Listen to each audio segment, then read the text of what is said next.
Welcome back, everybody. Today, I'm going to teach you how to find your base ID and API key in Airtable. These credentials are essential if you're planning to integrate Airtable with other apps or automate your workflows. So let's walk through how to locate them step by step. First, open your browser and navigate to airtable.com. Once you're there, log into your account using your credentials. After signing in, you'll land on your Airtable homepage where all your bases are displayed. Take a moment to locate the specific base you want to work with, the one you need the base ID and API key for. Click on that base to open it. Now that you're inside your base, look over to the left side menu. You'll see a help icon, usually represented by a question mark or similar symbol. Click on that icon, and from the options that appear, select API documentation. This will open up the API documentation page specifically for the base you just selected. On this documentation page, scroll down just a bit and you'll see a line that reads, "The ID of this base is followed by a string of characters."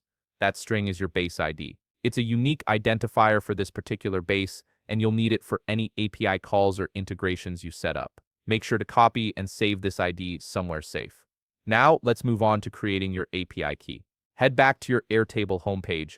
On the left side of the screen, click on your profile icon. From the menu that appears, select Builder Hub. This is where you'll manage all your API tokens and access settings. Once you're in the Builder Hub, look for the option that says Create Token and click it. You'll be prompted to add a name for your token. Choose something descriptive that helps you remember what this token is for, like Workflow Automation or Integration Project. After naming it, click on Add a Scope. Here's where you define what permissions this token will have. You'll see various options such as see the data in records, create records, edit records, delete records, see comments in records, and more. Choose the scopes that match what you need this token to do. For example, if you only need to read data, select See the data in records. If you need full access, you can select multiple scopes. After selecting your scopes, you can also click Add a Base. This allows you to specify which base or bases this token can access. Click on it and choose the base you're working with from the list that appears.